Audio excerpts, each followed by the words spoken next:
The weight of those plastic medals around my neck felt heavier than any real medal ever could.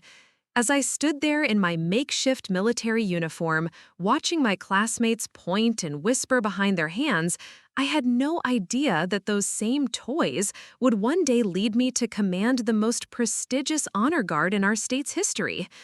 Before we jump back in, tell us where you're tuning in from. And if this story touches you, make sure you're subscribed, because tomorrow I've saved something extra special for you.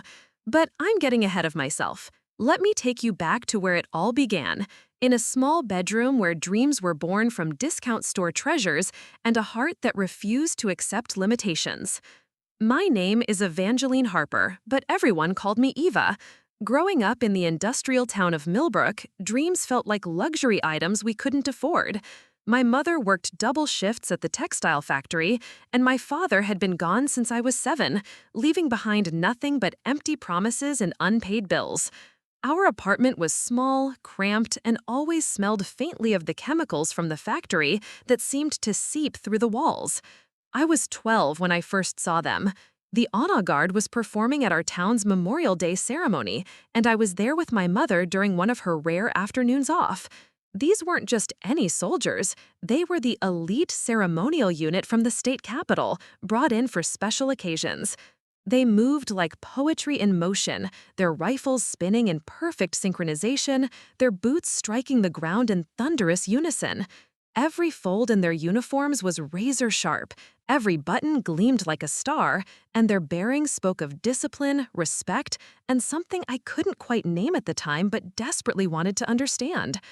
"Mom," I whispered, tugging at her worn jacket sleeve, "I want to do that someday." She looked down at me with tired eyes that had seen too many broken dreams. "Eva, honey, that's not for people like us. You need connections, money for training, the right background. We're factory folk." But something had already ignited inside me that day. As I watched those guards honor the fallen with such dignity and precision, I felt a calling that went deeper than anything I'd ever experienced. It wasn't just about the pageantry or the admiration of the crowd. There was something sacred about what they were doing, something that spoke to the deepest part of who I wanted to become. That night, I couldn't sleep. I kept seeing those perfect movements, hearing the crisp commands, feeling the electricity in the air when they performed their rifle ceremony. I had found my purpose, even if I didn't yet understand how impossible it would be to achieve. The next day at school, I could barely concentrate on my classes. During lunch, I found myself in the library, pulling out every book I could find about military ceremonial units, honor guards, and drill teams. Mrs. Patterson, the librarian, noticed my sudden interest and helped me find resources online. What I discovered both thrilled and terrified me.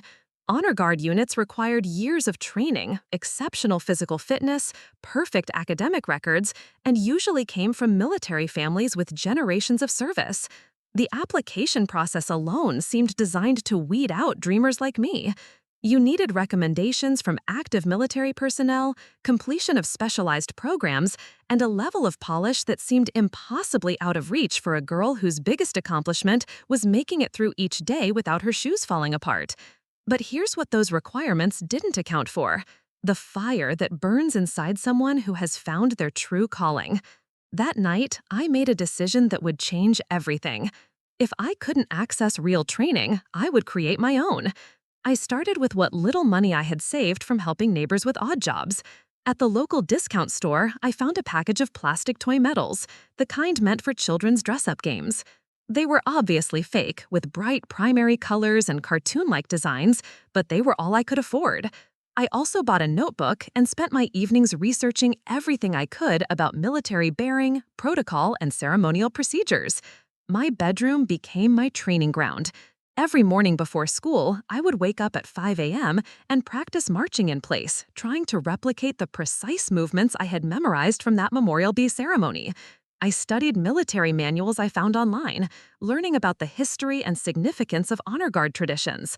I practiced saluting in the mirror until my arm ached, working to achieve that perfect angle and crisp execution. The plastic medals became my motivation. I would pin them to an old jacket I found at a thrift store, and while they looked nothing like real military decorations, they reminded me of my goal every single day. When I wore them during my private training sessions, they transformed from toys into symbols of the dream I was chasing. At school, I tried to keep my new obsession private, but inevitably, people began to notice changes in the way I carried myself. I walked straighter, spoke more precisely, and approached everything with a discipline that hadn't been there before. My grades improved dramatically as I applied military principles of organization and attention to detail to my studies. It was Marcus Chen who first discovered my secret. He was in my history class, one of those quiet kids who noticed everything but rarely spoke up. One day after school, he followed me to the empty gymnasium where I had been practicing my drill routines when I thought no one was around. "What are you doing?" he asked, watching me march back and forth across the polished floor. I froze, caught in the middle of an about-face maneuver. My cheeks burned with embarrassment, and I could feel the plastic metals beneath my jacket pressing against my chest like evidence of my foolishness. "Nothing," I mumbled, starting to gather my things. "That looked like military drill," Marcus said, and there was something in his voice that made me look up. Instead of mockery, I saw curiosity. My uncle was in the Marines. I've seen him do some of those movements. Something about his tone made me pause. "I'm training," I said quietly, "for honor guard." I expected him to laugh, to tell me I was crazy for thinking a girl from Millbrook could ever achieve something so far beyond her station. Instead, he nodded thoughtfully. "That's why you've been different lately," he said, "more focused. My uncle always said military discipline changes how you approach everything." Marcus became my first ally, though I didn't realize how important that would be until much later. He never made fun of my plastic medals or my makeshift training sessions. Sometimes he would even spot me in the gymnasium, timing my routines or helping me practice commands. But not everyone was so understanding. 3 months into my self-imposed training regimen, Sarah Winters discovered my secret in the worst possible way. Sarah was everything I wasn't: wealthy, connected, effortlessly popular, and cruel in the way that only teenagers who have never faced real hardship can be. Her father was a prominent businessman in town, and her family had the kind of social standing that opened doors automatically. I was in the school bathroom, changing out of my workout clothes after a particularly intense practice session when she walked in with two of her friends. I tried to hide the plastic medals, but it was too late. Sarah's eyes locked onto them immediately, and her expression shifted from surprise to predatory delight. "Oh my God," she said loudly, loud enough for her friends and anyone else in the vicinity to hear. "Eva has toy medals. Are you playing dress-up, little girl?" She snatched them from my hands before I could react, holding them up for her friends to see. The bright plastic caught the fluorescent lights, making them look even more obviously fake and childish. "Look at this," Sarah continued, her voice dripping with mock sympathy. "She thinks she's going to be in the military with her dollar store decorations. This is so sad, it's almost cute." Her friends giggled, and I felt something die inside my chest. These weren't just toys to me. They were symbols of every early morning, every hour of practice, every dream I had built in my small bedroom. Watching them mock something so important to me felt like being flayed alive. "Give them back," I said quietly, but my voice shook. "Give them back," Sarah mimicked in a baby voice. "Come on, Eva, you're too old to be playing soldier. Maybe it's time to grow up and accept reality. Girls like you don't become honor guards. You become factory workers like your mom." The words hit me like physical blows. Not just because they were cruel, but because they echoed the doubts I fought against every single day. Sarah was saying out loud what that voice in my head whispered during my darkest moments: that I was delusional, that I was reaching for something impossible, that I should accept my limitations and stop embarrassing myself. But she had made one critical mistake. By attacking not just my dreams, but my mother, she had crossed a line that transformed my embarrassment into something much more powerful: determination. I straightened my shoulders, channeling every lesson I had learned about military bearing, and looked Sarah directly in the eye. Those medals represent more discipline and dedication than you'll ever understand, I said, my voice steady despite the turmoil inside me. And one day, when I'm leading an honor guard ceremony, you'll remember this moment and realize how small you were. Sarah laughed, but there was something uncertain in her expression now. She had expected me to crumble, to run away in shame. Instead, I had stood my ground with a confidence that seemed to unsettle her. "You're delusional," she said, but she handed the medals back, perhaps sensing that the dynamic had shifted in a way she didn't quite understand. Word of the bathroom incident spread through school like wildfire. By the next day, everyone knew about my toy medals and my impossible dreams. The hallways filled with whispers and barely concealed laughter whenever I passed. Students would salute mockingly or make exaggerated marching sounds with their feet. The cruelty reached its peak during lunch period 2 days later. I was sitting alone at my usual table in the corner of the cafeteria when a group of students approached, led by Sarah and including several athletes who had never paid attention to me before. "Hey, General Harper," called out Jake Morrison, the football team's starting quarterback. "How's boot camp going? Learn any new tricks with your toy box?" The entire cafeteria seemed to quiet down, sensing that some kind of confrontation was about to unfold. I could feel hundreds of eyes turning toward our corner, everyone eager to see how the weird girl with the plastic medals would handle being publicly humiliated by the school's elite. "I heard you think you're going to lead some kind of honor guard," Sarah added, her voice carrying across the suddenly hushed room. "That's so precious. Maybe you can get a job at the toy store instead. You seem to know a lot about fake military stuff." The laughter that erupted was like a physical force. It seemed to come from everywhere at once, washing over me in waves of mockery and derision. Students I barely knew were pointing and giggling, turned in their seats to get a better look at the spectacle. For a moment, I felt my resolve wavering. The weight of their collective judgment pressed down on me, and I could feel tears threatening to spill over. Every insecurity I had ever felt about my background, my circumstances, my audacious dreams, seemed to crystallize in that moment of public humiliation. But then I remembered something I had read in one of those military manuals I studied so obsessively. Honor isn't about what others think of you. It's about what you know to be true about yourself when everything else is stripped away. I stood up slowly, deliberately, channeling every lesson I had learned about composure under pressure. The cafeteria grew even quieter, sensing that something unexpected was about to happen. "You're right," I said, my voice carrying clearly across the room. "These are toy medals, but they represent something real. The 1,000 hours I've spent training while you were at parties. The discipline I've developed while you complained about homework being too hard. The dedication I've shown to a dream while you gave up on anything that required real effort." I paused, looking around the room at all those faces that had been laughing just moments ago. Now they were uncertain, caught off guard by my refusal to be ashamed. In 5 years, when I'm serving in a real honor guard, earning real medals, and representing something bigger than myself, you'll still be here in Millbrook, making fun of anyone who dares to dream beyond these factory walls.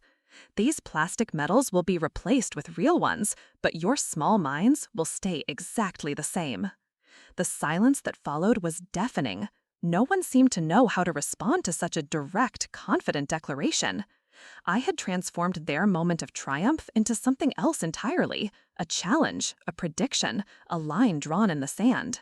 I picked up my tray, walked calmly to the disposal area, and left the cafeteria with my head held high. Behind me, I could hear the murmur of confused conversations starting up, people trying to process what had just happened. That afternoon, as I walked home through the industrial part of town where we lived, I felt different. The confrontation had clarified something important. I could let their mockery define me, or I could let it fuel me. The choice was entirely mine. When I reached our apartment, I found my mother in the kitchen, still in her factory uniform from the morning shift.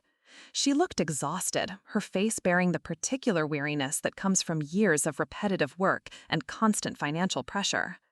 "How was school, honey?" she asked, not looking up from the simple dinner she was preparing. I almost told her everything about the medals, the mockery, the dreams that felt both more impossible and more necessary than ever. But looking at her tired face, I realized that my burdens were mine to carry. She had enough to worry about without adding my seemingly impossible aspirations to her load. "It was fine, Mom," I said. "I'm going to study in my room." What I didn't tell her was that my studying had evolved far beyond school assignments. Every evening, I dove deeper into research about honor guard training, military academies, and scholarship opportunities. I had mapped out a path that seemed impossibly difficult, but not entirely impossible. The plan was ambitious to the point of being audacious: maintain perfect grades through high school, develop exceptional physical fitness, find ways to demonstrate leadership and service, and somehow gain access to the kind of training and connections that most candidates took for granted. Over the next few months, my transformation became impossible to ignore. The mockery at school continued, but it seemed to bounce off me now, rather than penetrating to my core. I had found something more powerful than their approval: absolute clarity about who I was becoming. My grades, which had always been decent, became exemplary. I approached every assignment with military precision, seeing each task as training for the attention to detail that would be required in my future role. Teachers began to notice and comment on my improved performance and unusual maturity. Physically, I pushed myself harder than ever before. Every morning began with a run through Millbrook's empty streets, my plastic medals pinned inside my jacket where no one could see them, but I could feel their weight with every step. I couldn't afford a gym membership, so I created workouts using whatever I could find: filled water bottles for weights, stairs in our apartment building for cardio, the playground at the elementary school for pull-ups and other calisthenics. The transformation wasn't just physical and academic, it was spiritual. I began to understand what I had seen in those honor guards that first day at the Memorial Day ceremony. It wasn't just discipline or skill, it was purpose. They moved with the confidence of people who knew exactly why they existed and what they were meant to accomplish.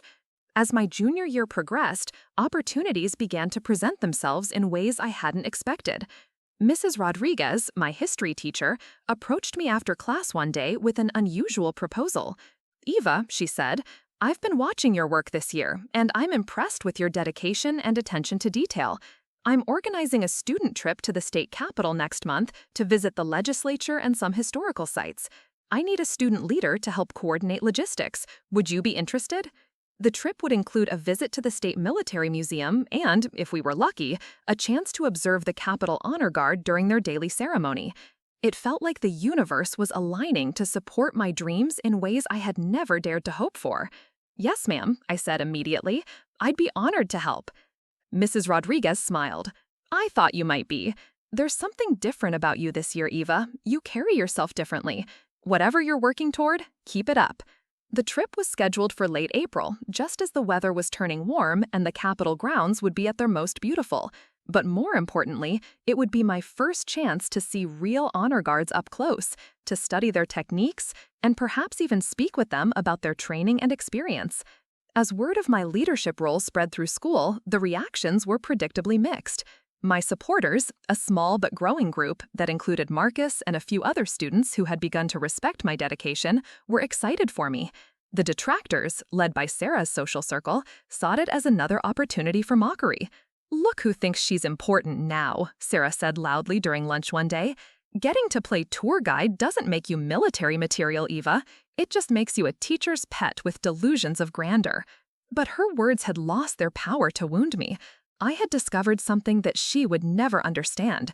When you're working towards something that matters more than social approval, the opinions of small-minded people become irrelevant background noise. The weeks leading up to the trip were filled with preparation. I researched every location we would visit, created detailed itineraries, and coordinated with Mrs. Rodriguez. More importantly, I researched everything I could about the Capitol Honor Guard unit we might encounter. They were legendary, a unit with a history dating back 50 years, comprised of the most elite military personnel from across the state. Their selection process was notoriously difficult, their standards impossibly high, and their waiting list years long. They performed at state funerals, major ceremonies, and official functions, representing the very best of military tradition and excellence. 3 days before the trip, something happened that would change everything. I was leaving school late after helping Mrs. Rodriguez with final preparations when I noticed a car parked near the student lot, a gleaming black sedan that looked distinctly official and completely out of place in our working-class town. As I approached, a woman stepped out of the car. She was tall, impeccably dressed in a navy business suit, and carried herself with the kind of bearing I had been trying to develop in my bedroom training sessions. When she saw me, she walked over with purposeful strides. "Excuse me," she said, her voice crisp and authoritative. "Are you Evangeline Harper?" My heart stopped. No one called me Evangeline except teachers reading from official documents, and I couldn't imagine why a stranger in an official-looking car would be seeking me out. "Yes, ma'am," I replied, automatically using the formal address I had practiced thousands of times. She smiled, and her entire demeanor seemed to soften. "I'm Colonel Patricia Webb, retired, current director of the State Honor Guard program. I understand you're leading a student group that will be visiting the Capitol next week." I nodded, afraid to trust my voice. Colonel Webb. I was standing in a school parking lot in Millbrook talking to the director of the State Honor Guard program? The impossibility of the moment made me wonder if I was dreaming. "I've received some interesting reports about you, Miss Harper," she continued. "It seems you've developed quite a reputation for dedication and discipline. I'm told you've been conducting your own military training regimen." Heat flooded my cheeks. Somehow, word of my toy medal training had reached the ears of actual military personnel.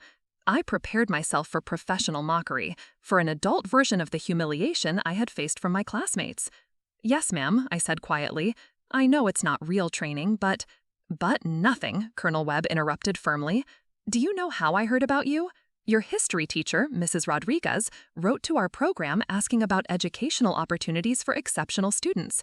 She described your work ethic, your transformation over this past year, and your obvious passion for military service. That's unusual enough to get my attention. But then she mentioned something else. She said you approach every task with what she called military precision, despite having no formal training." I stared at her, unable to process what I was hearing. Rodriguez had written to the State Honor Guard program about me? Without my knowledge, she had taken the initiative to reach out on my behalf? "So, I did some investigating," Colonel Webb continued. "I spoke with several of your teachers, and the picture that emerged was remarkable. A student from a challenging background who had transformed herself through sheer determination and self-discipline. Someone who had found her calling and pursued it with extraordinary dedication despite having no support system or resources." She paused, studying my face carefully. "That's exactly the kind of person we're looking for, Miss Harper. Raw talent shaped by genuine commitment rather than privilege shaped by expectation." My legs felt weak. This couldn't be happening. 3 months ago, I was being mocked for my plastic medals, and now the director of the State Honor Guard was standing in my school parking lot talking about raw talent and commitment? "I'd like to make you an offer," Colonel Webb said. "Instead of just observing during your Capitol visit, how would you like to participate in a special training session with our current Honor Guard members? It would be a chance to demonstrate your skills and learn from the best." The world seemed to tilt sideways. A training session with the actual State Honor Guard, the elite unit I had dreamed of joining since that first Memorial Day ceremony? The opportunity I had never dared to imagine might actually be possible. "I would be honored, ma'am," I managed to say, proud that my voice remained steady despite the emotional earthquake happening inside me. Colonel Webb smiled again. "Excellent. I'll coordinate with Mrs. Rodriguez on the details.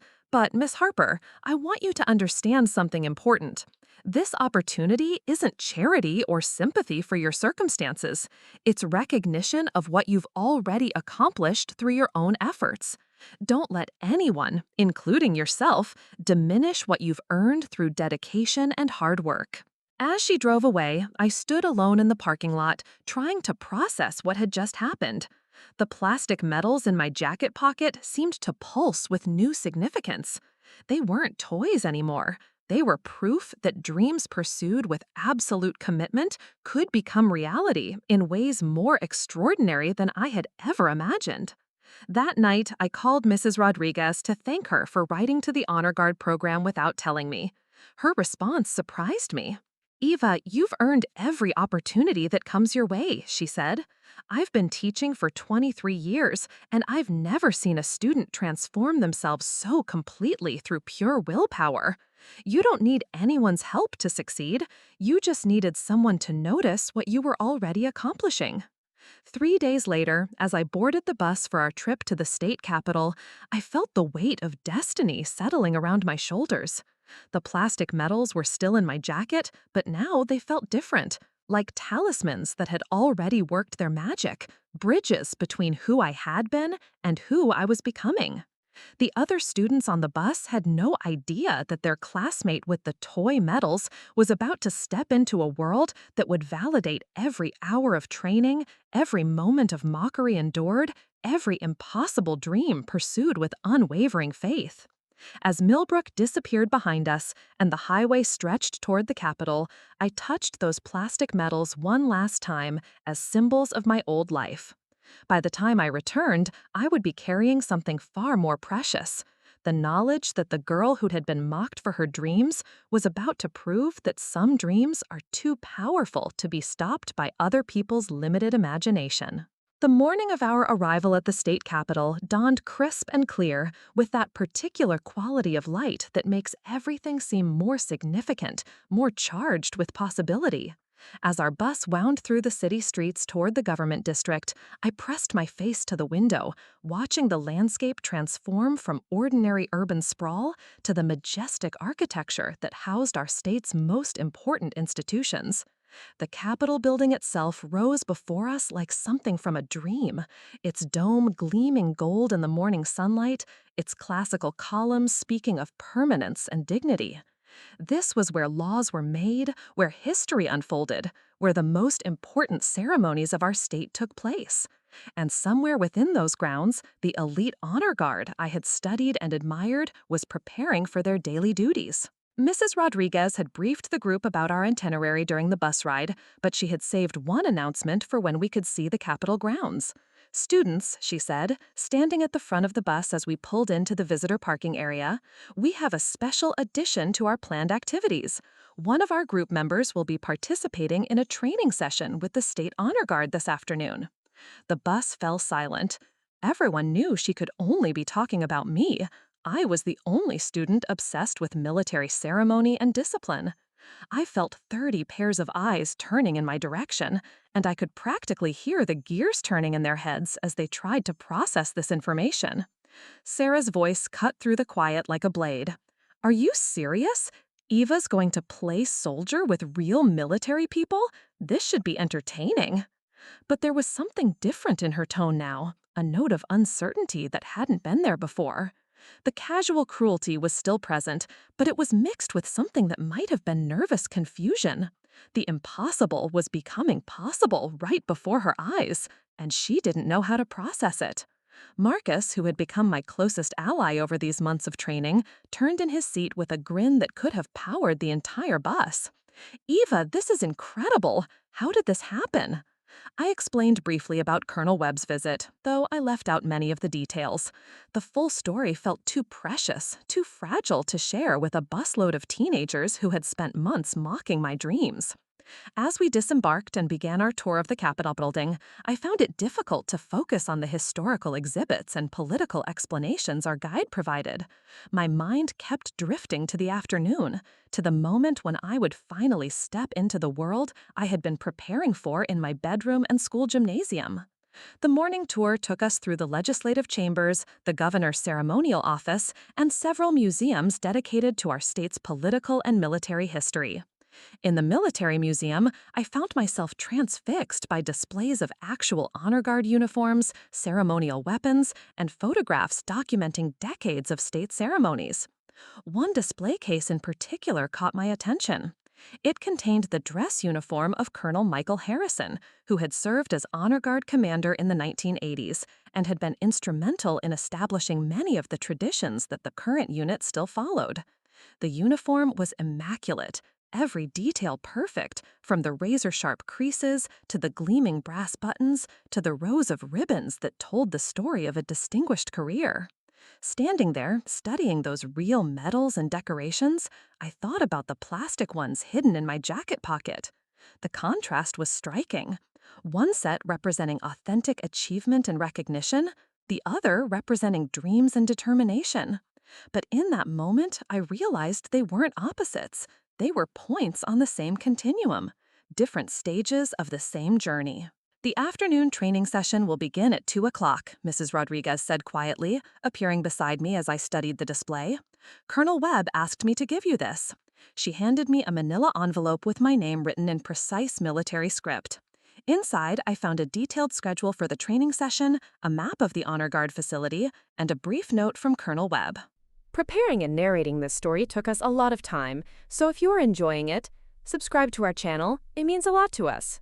Now back to the story. Miss Harper, the note read, today's session will include basic drill evaluation, ceremonial procedures, and an interview component. Come prepared to demonstrate what you've learned through your independent training. Remember, this is an assessment of your potential, not a test you can fail. Show us who you are. The words both thrilled and terrified me. This was everything I had worked toward, but it was also the moment when my self-taught skills would be measured against professional standards. What if my bedroom training hadn't prepared me adequately? What if the gap between my abilities and their expectations was too vast to bridge? Lunch was served in the Capitol cafeteria, but I barely tasted the food. My stomach was a churning mass of nerves and anticipation. Around me, my classmates continued to process the morning's revelations, their conversations a mixture of curiosity, skepticism, and grudging respect. Jake Morrison, the quarterback who had led some of the cruelest mockery back at school, surprised me by approaching during lunch. "Hey, Eva," he said, his usual swagger replaced by something that looked almost like sincerity. I wanted to say something. I know we've given you a hard time about the military stuff, and I thought it was just, weird obsession. But this training thing is actually happening. That's pretty impressive. It wasn't exactly an apology, but it was acknowledgement, and coming from someone who had been so dismissive, it felt significant. The impossible was becoming real, and even my harshest critics were beginning to recognize that something extraordinary was unfolding. At 1:30, Mrs. Rodriguez and I separated from the main group. While the other students continued their tour of the Capitol grounds, we walked toward the Honor Guard facility, a discreet building set apart from the main government complex but still within the secure perimeter. The facility was smaller than I had imagined, but everything about it spoke of precision and purpose. The grounds were immaculately maintained, every blade of grass seemed to be exactly the right height, and the building itself was a study in understated military elegance. Colonel Webb met us at the entrance, and seeing her again brought back all the surreal emotions from our first encounter. She was exactly as I remembered, tall, authoritative, and radiating the kind of confidence that comes from years of leadership and achievement. "Miss Harper," she said, extending her hand in a firm handshake, "ready for your evaluation?" "Yes, ma'am," I replied, surprised by how steady my voice sounded despite the tornado of emotions inside me. "Mrs. Rodriguez, thank you for facilitating this opportunity," Colonel Webb continued. "You're welcome to observe from the gallery if you'd like." The interior of the facility was unlike anything I had ever experienced.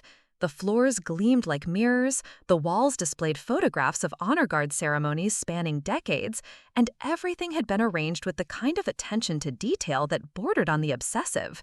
This was a place where perfection wasn't an aspiration, it was the baseline expectation. Colonel Webb led me to a changing area where I found a basic training uniform waiting for me. "This will allow us to better assess your bearing and movement," she explained. "Take your time getting changed and meet me in the main drill hall when you're ready." Alone in the changing room, I carefully removed my school clothes and put on the military uniform. It was simple, basic fatigues with no insignia or decorations, but wearing it felt like stepping into a different version of myself.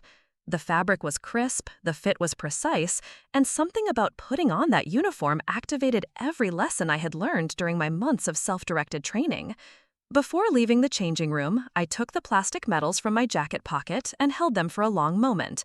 They had brought me this far, through months of mockery and self-doubt, through the transformation from dreamer to candidate. Now it was time to discover whether they had prepared me for this moment of truth. I pinned them inside the uniform shirt, where no one could see them, but where I could feel them against my chest. They would be my secret source of strength during whatever trials awaited me in the drill hall. The drill hall was a vast space with polished floors and mirrored walls, clearly designed for precision movement and ceremony practice. Colonel Webb stood at one end with two other people I didn't recognize, a man in his 40s wearing the dress uniform of a master sergeant, and a woman about Colonel Webb's age in civilian clothes but carrying herself with obvious military bearing. "Miss Harper," Colonel Webb said as I approached, "I'd like you to meet Master Sergeant Davis, our current drill instructor, and Dr. Sarah Chen, a military psychologist who assists with our selection process." I shook hands with both, noting the way Master Sergeant Davis studied my bearing and the way Dr. Chen seemed to be evaluating something deeper than my physical presence. "We're going to start with some basic drill movements," Colonel Webb explained. "Master Sergeant Davis will call out commands, and we want you to respond as you would during your independent training. Don't worry about perfection. We're looking for foundation and potential." The first command was simple: attention. I snapped to the position I had practiced thousands of times in my bedroom, feeling my body automatically arrange itself according to the principles I had studied. Heels together, toes pointing out at a 45-degree angle, knees straight but not locked, shoulders back, head erect, eyes forward. At ease. I shifted to the relaxed position, again drawing on muscle memory developed through countless repetitions. About face.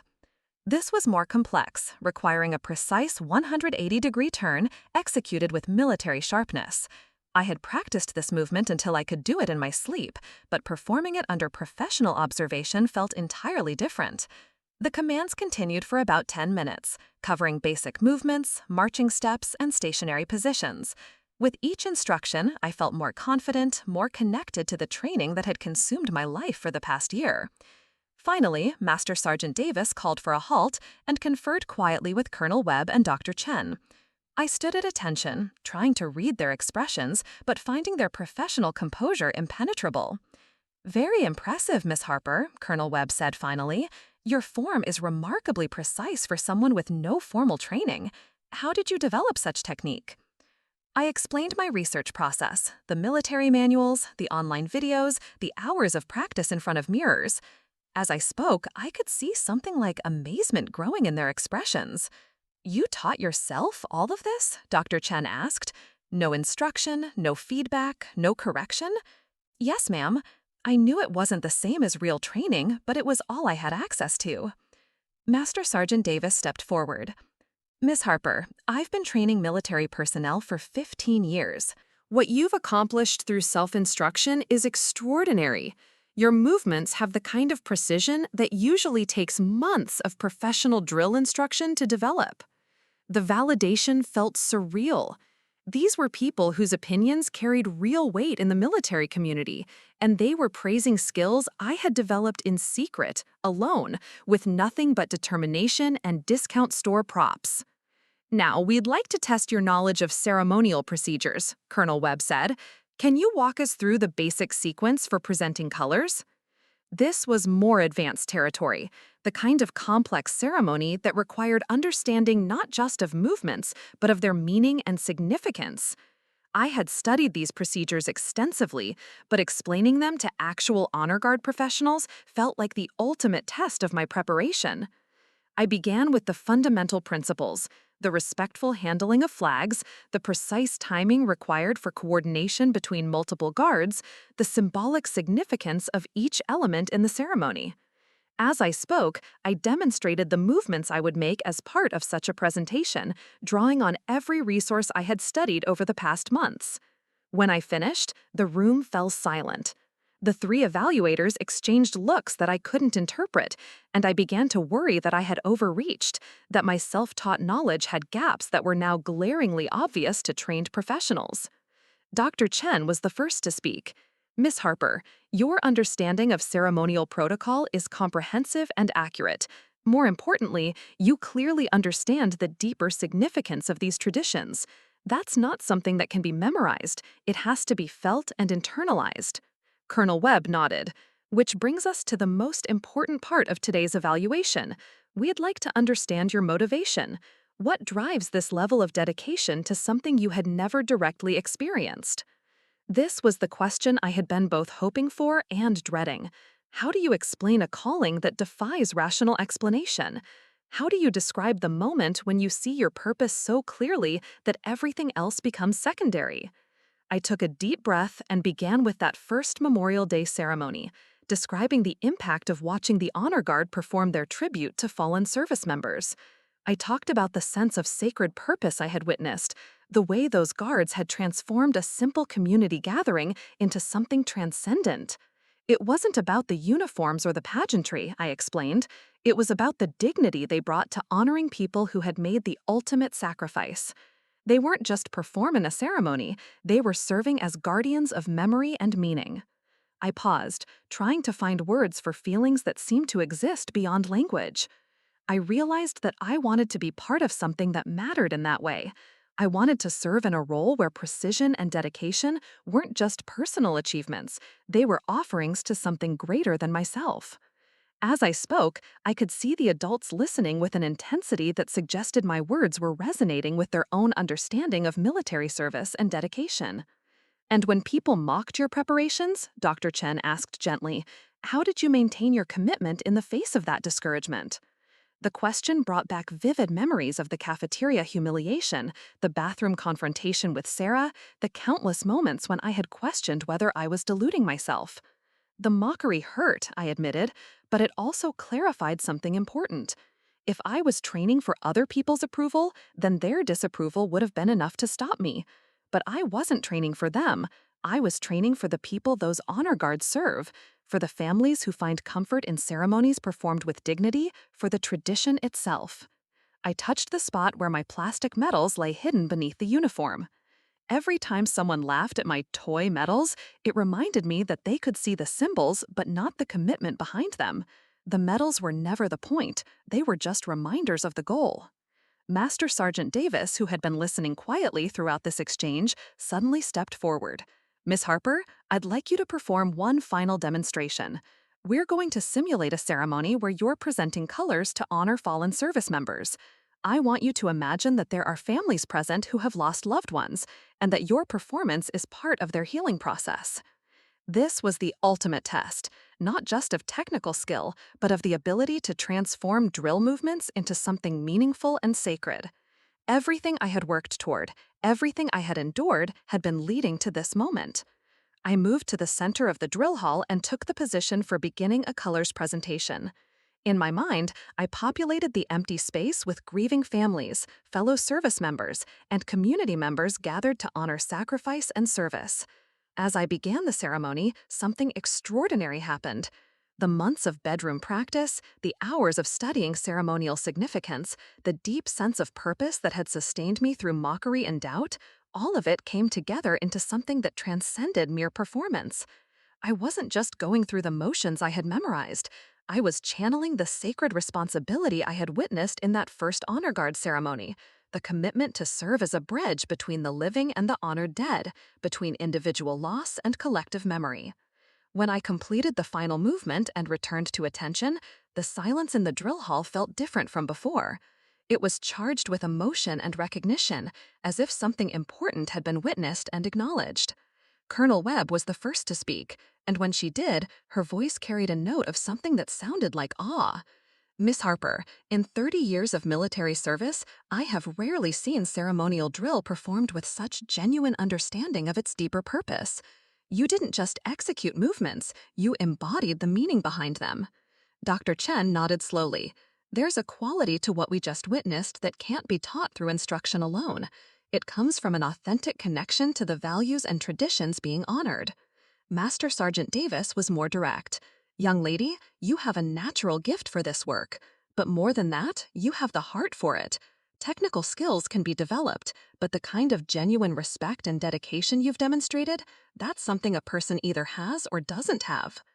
I felt tears threatening to spill over, but I maintained my military bearing, letting their words settle into my consciousness like seeds that would grow into new possibilities.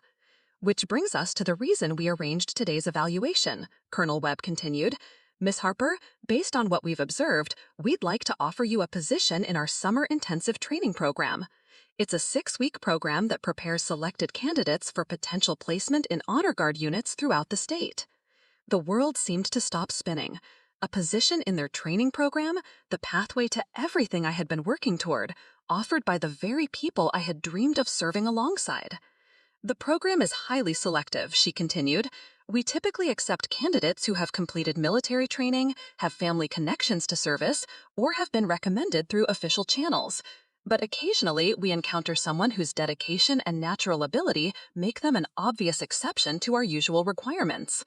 I tried to respond, but my throat had closed with emotion. This was beyond my wildest dreams, not just recognition of my efforts, but an actual pathway into the world I had been reaching toward. I would be honored to accept, I finally managed to say, my voice steady despite the earthquake happening inside me. There are practical considerations we'll need to address, Colonel Webb explained. The program requires a significant time commitment during the summer months, and there are costs associated with equipment and training materials. We'll work with you to find solutions, but I want you to understand the scope of what you're committing to. Money, of course. Even in this moment of triumph, the realities of my background reasserted themselves. But I had come too far to let financial obstacles derail my dreams now. I'll find a way, ma'am, I said with absolute conviction, whatever it takes. Dr. Chen smiled. We thought you might say that. Actually, your situation qualifies you for a full scholarship we've established for exceptional candidates from underrepresented backgrounds. The program will be completely funded. If the earlier announcement had stopped the world, this one seemed to restart it, spinning in a completely different direction. Not only was I being accepted into the training program, but the financial barriers that had always stood between me and my dreams were being removed. Miss Harper, Colonel Webb said, extending her hand again, welcome to the Honor Guard Candidate Program. Report to this facility on June 1st for orientation. Your real training begins then. As we shook hands, I felt the symbolic weight of the moment.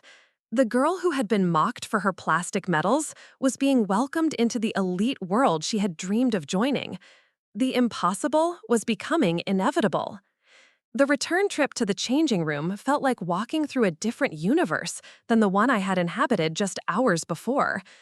When I removed the training uniform and put my school clothes back on, I felt like I was disguising a secret identity that would soon become my true self. The plastic medals went back into my jacket pocket, but they felt different now. Not like toys or symbols of impossible dreams, but like talismans that had fulfilled their purpose.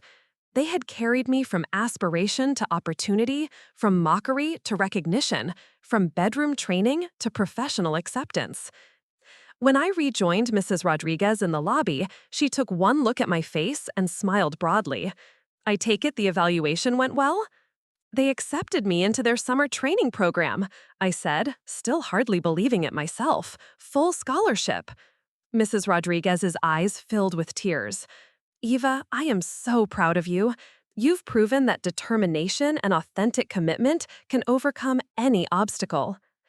As we walked back toward the Capitol building to rejoin our group, she continued, You know, when I first wrote to Colonel Webb about you, I wasn't sure what would come of it. I just knew that what you were accomplishing on your own was remarkable and deserved recognition. But this exceeds anything I had hoped for. Rejoining the group felt surreal. My classmates looked the same as they had a few hours earlier, but I felt fundamentally changed. I was no longer the girl with impossible dreams. I was the girl whose dreams had been validated by the very professionals she hoped to join. The questions came immediately, of course. Everyone wanted to know what had happened during the training session, what the Honor Guard facility was like, what it meant that I had been accepted into their program. I answered as best I could, trying to convey the magnitude of what had occurred without sounding boastful or unbelievable. But the truth was, I was still processing it myself. The transformation from outsider to insider, from dreamer to candidate, had happened so quickly that I hadn't had time to fully absorb its implications. Sarah's reaction was particularly interesting. She listened to my explanations with an expression I had never seen on her face before, something that might have been respect mixed with confusion. The girl she had mocked for playing with toys had just been recruited by actual military professionals. "So you're really going to do this?" she asked finally. "You're actually going to become part of an honor guard?" "I'm going to try," I replied. "The summer program is just the beginning, but yes, this is what I want to do with my life." She nodded slowly, as if seeing me clearly for the first time. "I owe you an apology, Eva. I thought you were delusional, but you were just seeing possibilities the rest of us couldn't imagine." It wasn't a complete apology for months of cruelty, but it was acknowledgement, and coming from Sarah, it felt significant. The bus ride back to Millbrook was a strange mixture of celebration and contemplation. My classmates were excited about my success, but I found myself staring out the window, thinking about everything that would need to happen between now and June 1st. I would need to maintain my physical conditioning, continue studying military protocol and history, and prepare mentally for the intensity of professional training. More than that, I would need to prove worthy of the opportunity I had been given, not just to Colonel Webb and her team, but to myself and everyone who had believed in me. As the familiar landscape of our industrial town came into view, I realized that Millbrook would always be my starting point, but it was no longer my destination.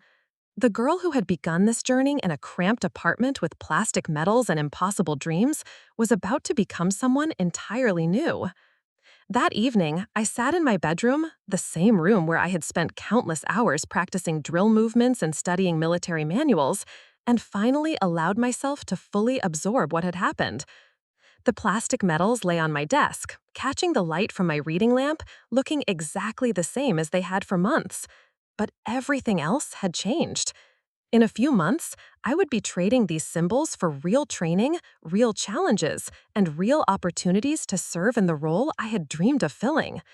I thought about Colonel Webb's words about raw talent shaped by genuine commitment, about Master Sergeant Davis's amazement at my self-taught precision, about Dr. Chen's recognition of the deeper purpose that drove my dedication. They had seen past the surface circumstances, the small-town background, the lack of resources, the absence of traditional preparation, to recognize something authentic and valuable in what I had accomplished on my own. As I prepared for bed that night, I realized that this was just the end of the beginning. The real test would come during the summer intensive program, when I would finally discover whether my self-directed preparation had truly equipped me for the demands of professional military service. But for now, in this moment, it was enough to know that the impossible had become possible, that dreams pursued with absolute commitment could transform not just the dreamer, but the world around them. The girl who had been laughed at for her toy medals was about to begin the journey that would lead her to earn real ones. June 1st arrived like dawn after the longest night of my life. The months between my acceptance into the Honor Guard training program and the actual start date had passed in a blur of preparation, anticipation, and gradual recognition from people who had previously dismissed my aspirations as fantasy. The transformation in how others viewed me began almost immediately after word spread about my acceptance into the state program. Teachers who had known me as a quiet, determined student suddenly saw me as someone worth investing additional attention in.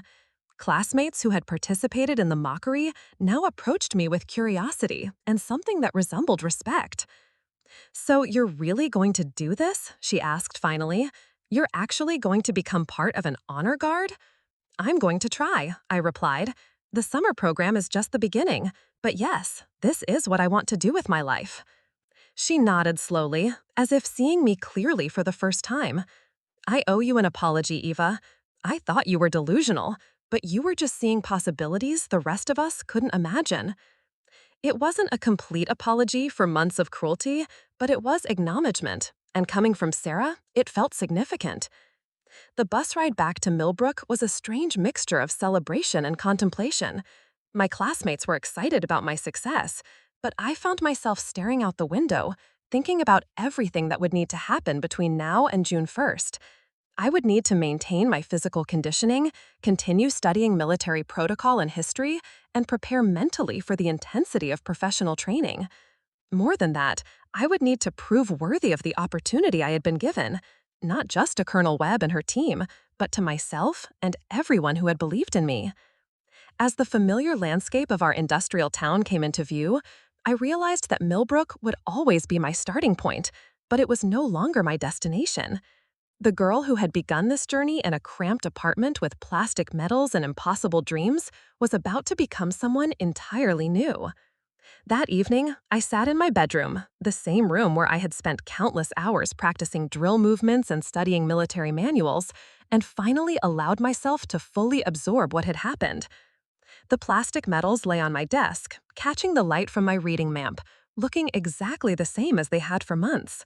But everything else had changed. In a few months, I would be trading these symbols for real training, real challenges, and real opportunities to serve in the role I had dreamed of filling. I thought about Colonel Webb's words about raw talent shaped by genuine commitment, about Master Sergeant Davis's amazement at my self-taught precision, about Dr. Chen's recognition of the deeper purpose that drove my dedication. They had seen past the surface circumstances, the small-town background, the lack of resources, the absence of traditional preparation, to recognize something authentic and valuable in what I had accomplished on my own.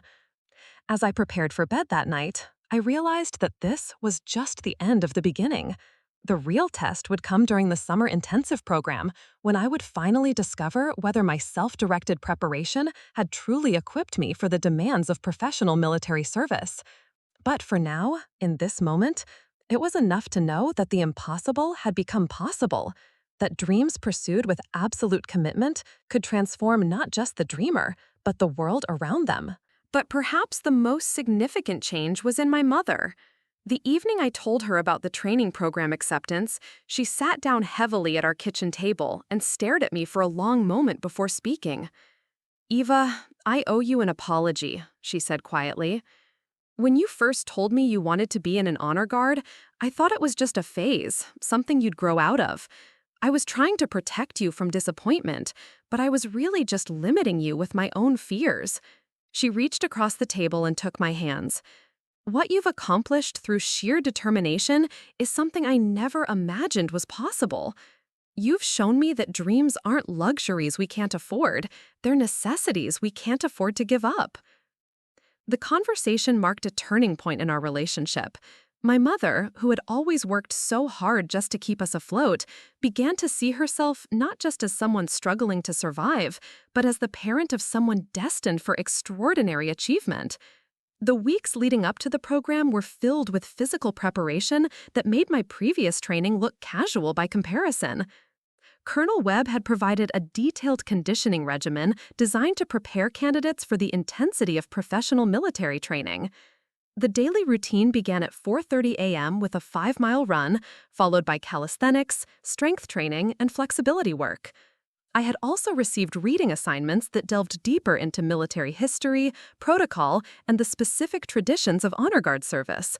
The materials were more advanced than anything I had encountered during my self-directed study, requiring me to understand not just what honor guards did, but why these traditions had developed and how they served larger purposes within military culture. By late May, I felt as prepared as it was possible to be without actual professional instruction. My body was in the best condition of my life, my knowledge of military protocol had expanded exponentially, and my commitment to the path I had chosen had only deepened with each day of preparation.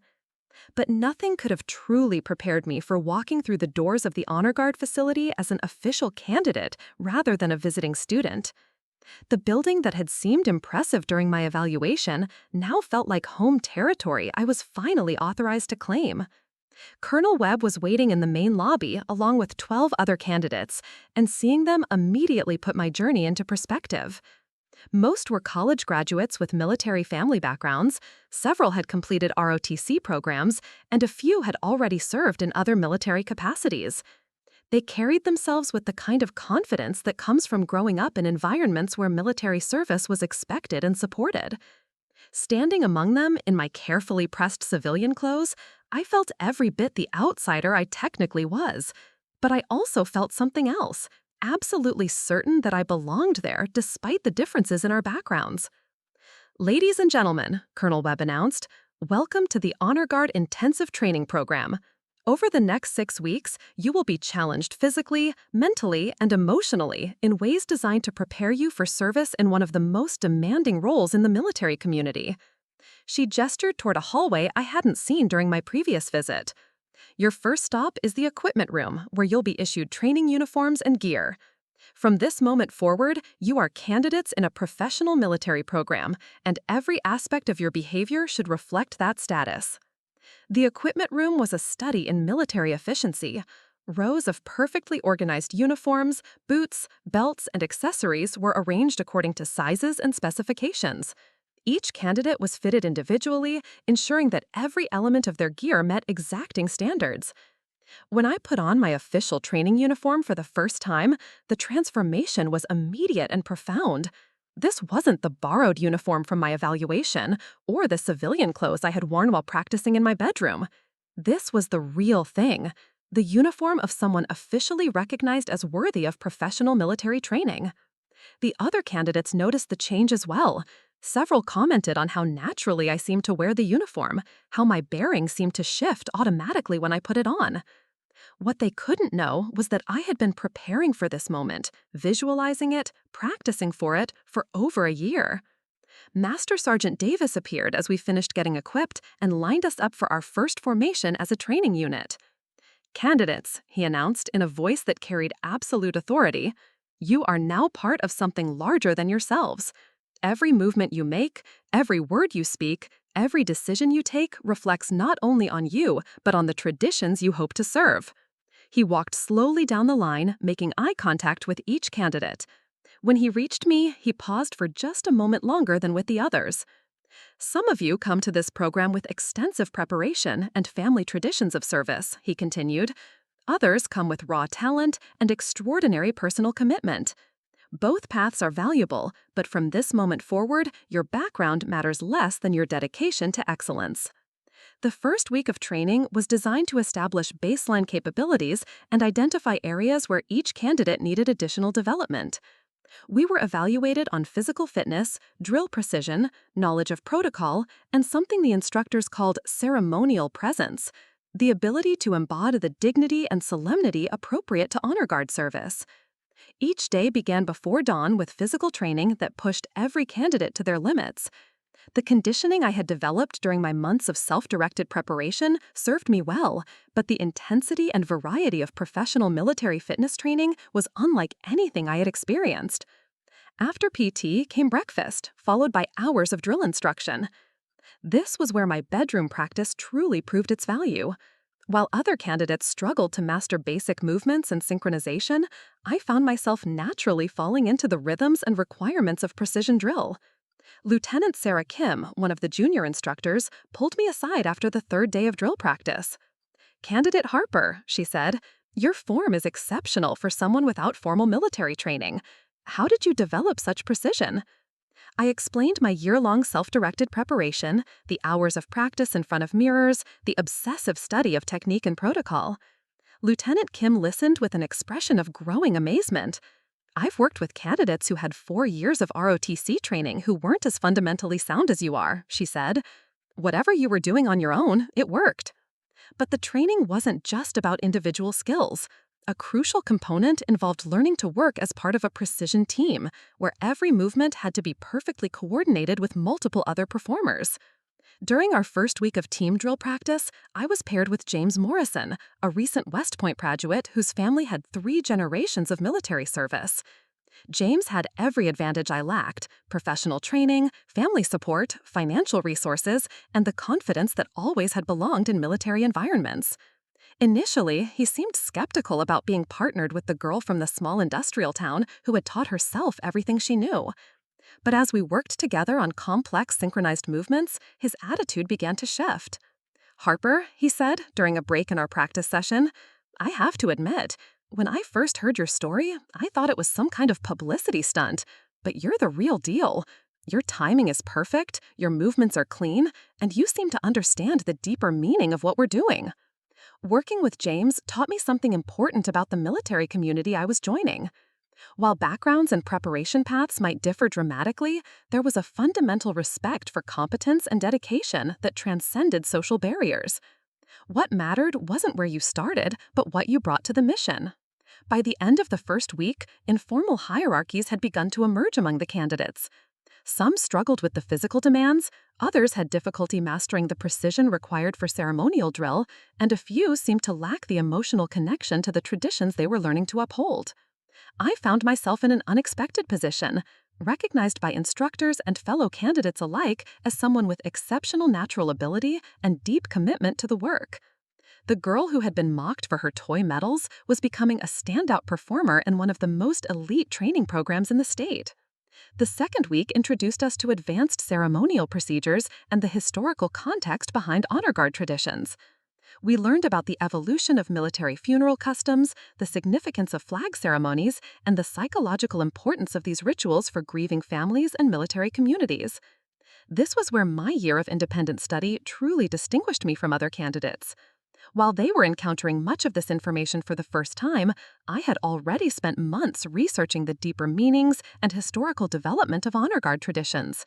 During a seminar on the role of honor guards in military funeral services, Dr. Chen, the military psychologist who had been part of my original evaluation, asked us to discuss what we saw as the most important aspect of ceremonial service. Several candidates offered answers about precision, respect, and military bearing. When my turn came, I drew on something I had learned during my months of research and reflection. I think the most important aspect is serving as a bridge, I said. Honor guards help connect the living with the honored dead, individual grief with collective memory, and personal loss with shared values. We're not just performing ceremonies, we're helping communities process experiences that are too large and important for individuals to handle alone. Dr. Chen nodded approvingly. That's a sophisticated understanding of the psychological and social functions of ceremonial service. It suggests you've thought deeply about why these traditions matter, not just how to perform them. After the seminar, several of my fellow candidates approached me with questions about resources for additional study.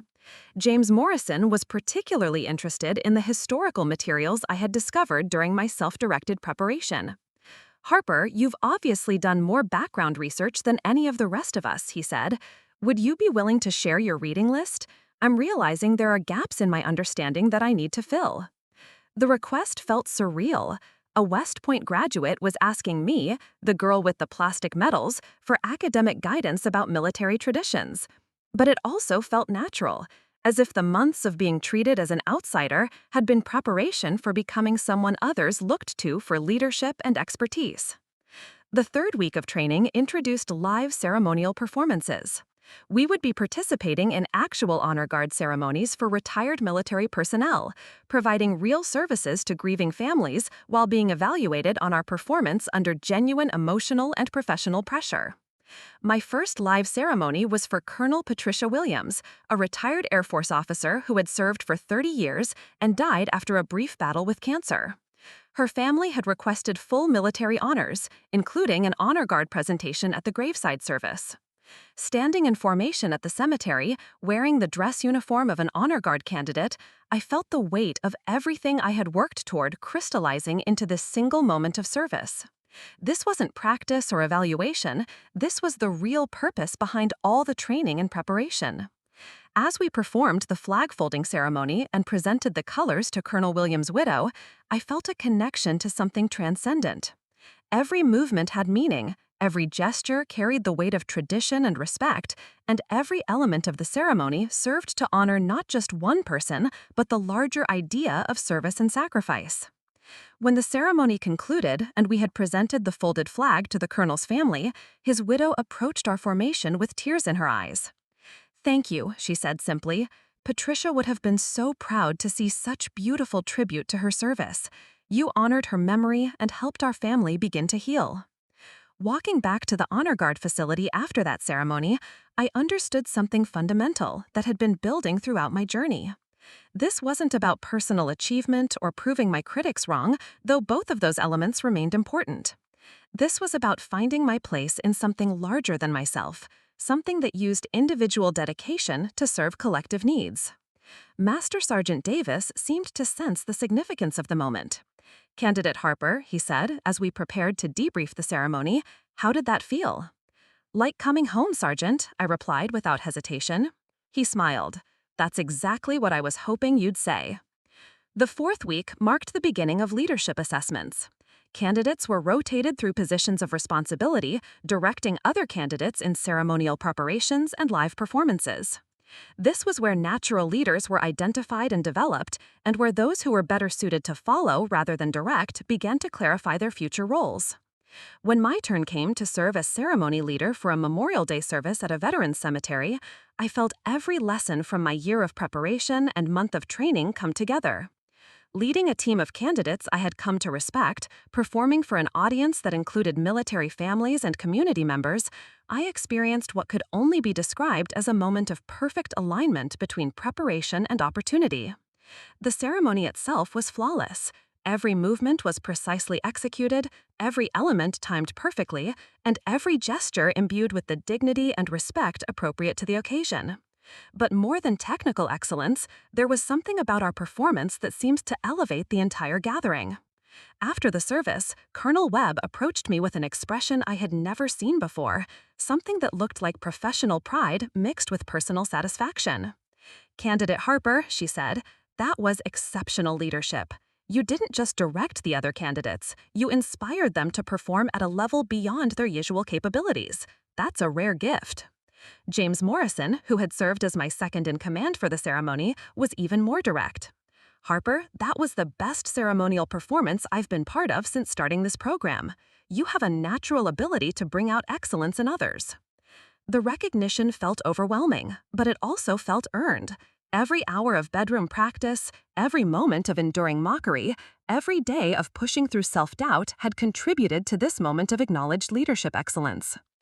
During the fifth week, candidates began to receive preliminary assessments and guidance about potential placements after program completion. Some were identified as excellent candidates for regional honor guard units, others were recommended for additional specialized training, and a few were counseled that their talents might be better suited to other forms of military service.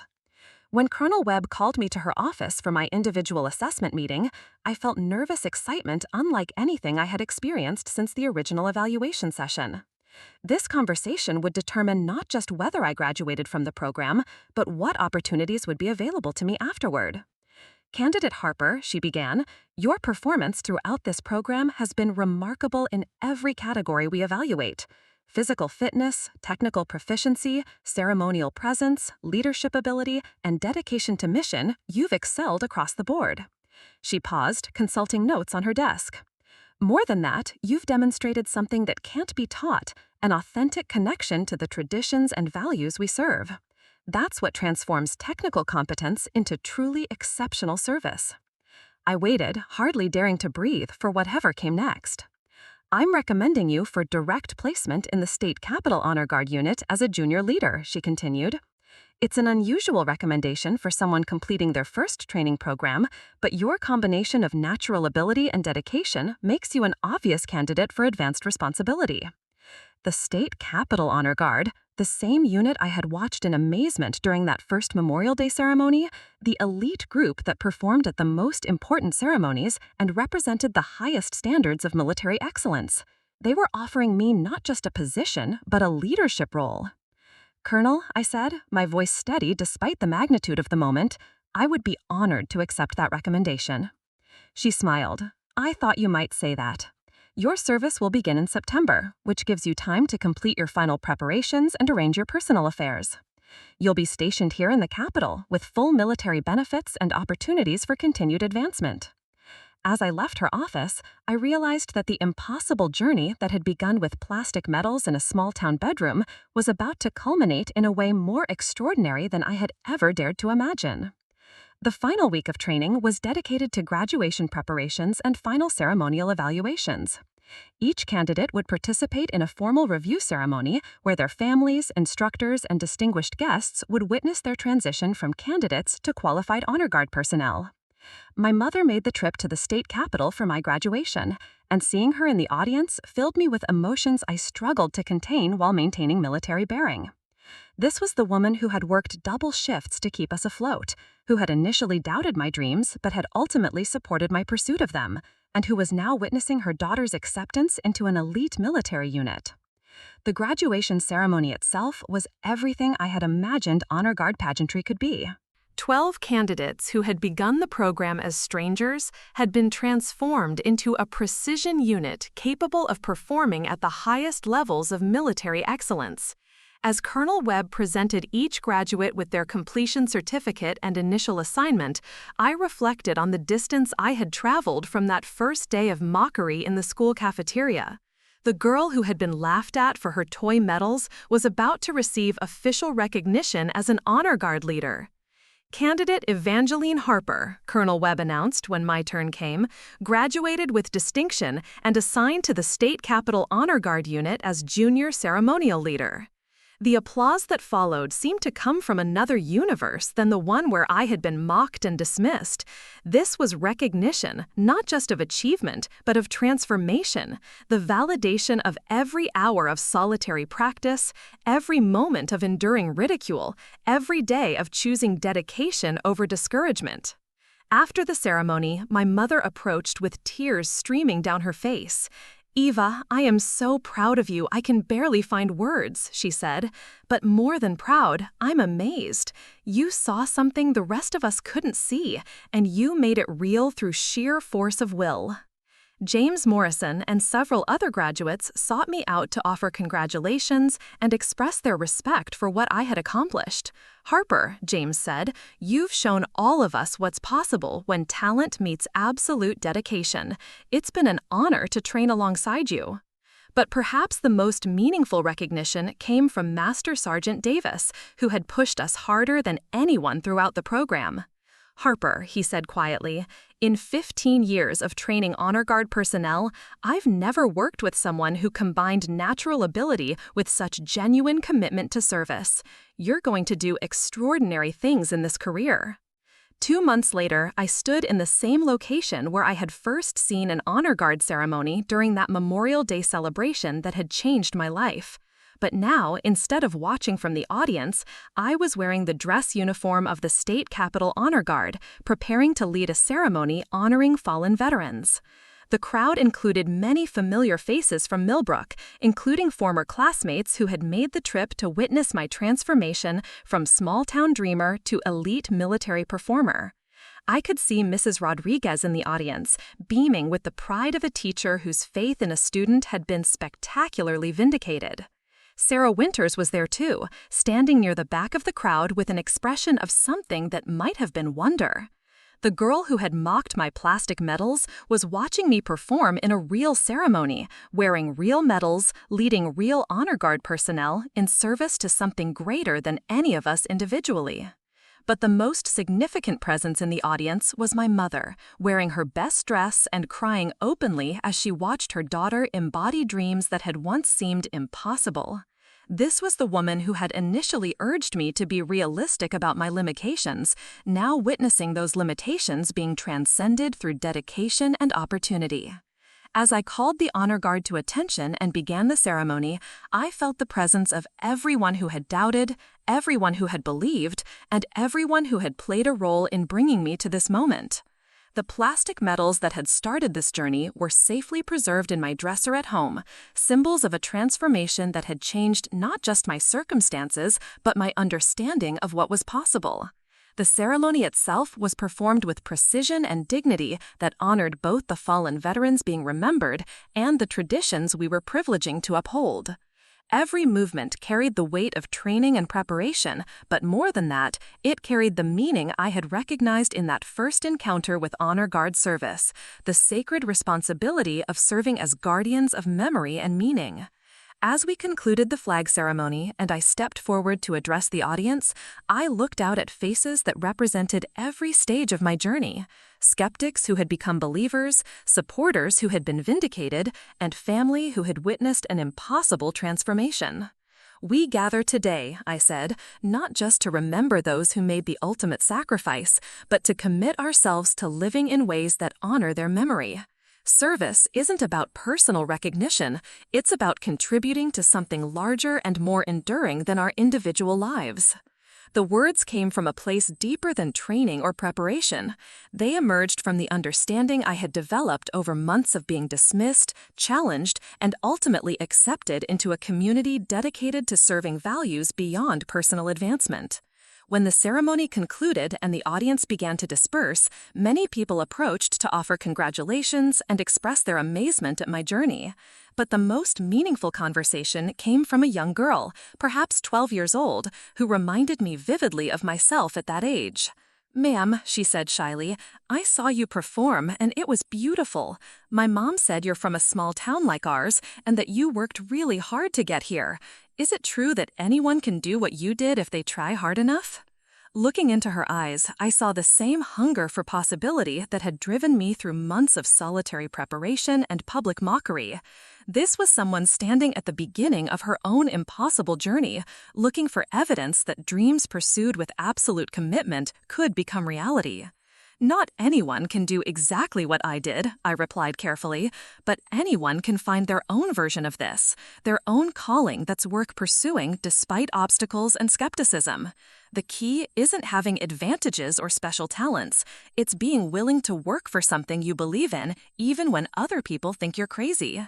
I reached into my pocket and pulled out a small pin, a replica of the Honor Guard insignia I now wore officially.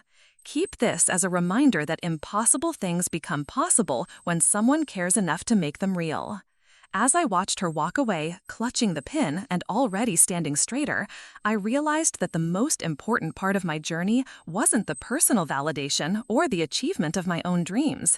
It was becoming someone who could serve as proof for others that limitations exist primarily in our imagination, and that dedication can transform even the most unlikely circumstances into extraordinary opportunities. That evening, as I removed my dress uniform and prepared for bed in my new apartment near the Capitol, I took out the plastic medals that had started everything. They looked exactly the same as they had during those first days of bedroom training, bright, obviously fake, and utterly out of place in the context of my current reality. But they had served their purpose perfectly. They had been symbols of aspiration when aspiration was all I had, bridges between impossible dreams and eventual reality, and reminders that every journey towards excellence begins with someone bold enough to imagine themselves in roles they haven't yet earned the right to occupy. I placed them carefully in a frame alongside my official Honor Guard certificate and first military commendation. They belonged together, the toys that represented dreams and the documents that proved dreams could become reality through dedication and opportunity.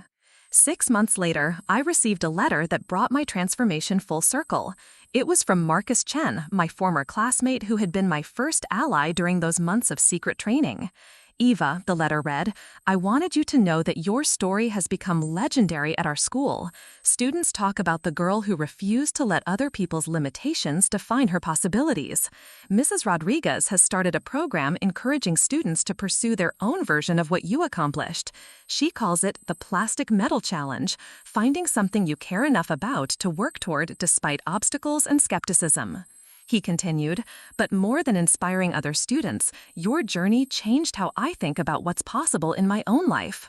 Watching you transform from someone people mocked into someone they admire taught me that the most important battles happen inside our own minds, between the voice that says dreams are impossible and the voice that says they're worth pursuing anyway."